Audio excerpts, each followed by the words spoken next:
Mari kita buka Al-Quran kita. Perlu kita ketahui bahwa Al-Quranul Karim terdiri dari lebih dari sepertiganya adalah kisah, sebagaimana disampaikan oleh para ulama Al-Quran. Bayangkan sepertiganya adalah kisah, dan itu adalah sejarah sebelum Rasulullah Muhammad SAW diturunkan pada Rasulullah Muhammad SAW.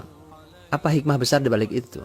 Sepertiga kisah itulah yang telah membentuk Rasul dan para sahabat menjadi orang yang dihadirkan Allah di muka bumi sebagai kuntum khaira ummah, sebagai generasi terbaik yang pernah dihadirkan Allah di muka bumi. Maka berarti kisah memiliki peran yang sangat amat besar. Kisah inilah yang diturunkan Allah Subhanahu wa Ta'ala di setiap keadaan yang berbeda-beda. Contohnya adalah ketika Rasulullah Muhammad SAW sedang mengalami masa yang sangat sulit, yang belum pernah dibayangkan dan belum pernah dialami sebelumnya. Rasul berdakwah sudah kurang lebih 4 tahun, di akhir tahun 4 kenabian atau di awal tahun 5 kenabian. Rasulullah Muhammad SAW dan para sahabat mulai mengalami berbagai macam gangguan dakwah dari orang-orang kafir Quraisy. Rasulullah SAW dan para sahabatnya mulai mengalami intimidasi, baik kalimat-kalimat yang jelek, berbagai macam caci maki, gelar-gelar yang buruk, sampai intimidasi fisik. Bahkan ada di antara para sahabat yang sudah menjadi korban.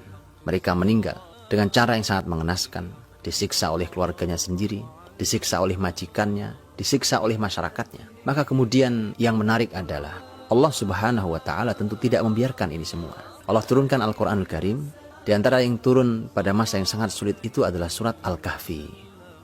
Surat Al-Kahfi, kalau kita baca dari awal hingga akhir, maka kita akan menjumpai ada 4 kisah. Yang keempat-empatnya adalah kisah sebelum Nabi Muhammad SAW. Disinilah nanti Nabi SAW mengambil sebuah pelajaran besar dari sekian pelajaran yang lainnya yang diambil oleh Nabi. Di antara pelajaran besar yang diambil Nabi dari kisah-kisah dalam surah Al-Kahfi adalah bahwa Nabi memerintahkan kepada para sahabatnya yang sudah tidak kuat lagi untuk mempertahankan imannya di kota Mekah agar mereka hijrah ke negeri Habasyah. Dalam kalimat Nabi yang sangat terkenal, hijrahlah kalian ke negeri Habasyah, fa inna fiha malikan la yudlamu indahu ahad. Di sana ada raja yang tidak seorang pun dizolimi di negeri itu. Maka dari sini kita akan belajar bahwa ternyata saat keadaan sedang sulit, Nabi SAW memerlukan solusi, baik untuk ketenangan jiwanya ataupun untuk solusi bagi permasalahan yang menimpa para sahabatnya. Allah turunkan kisah.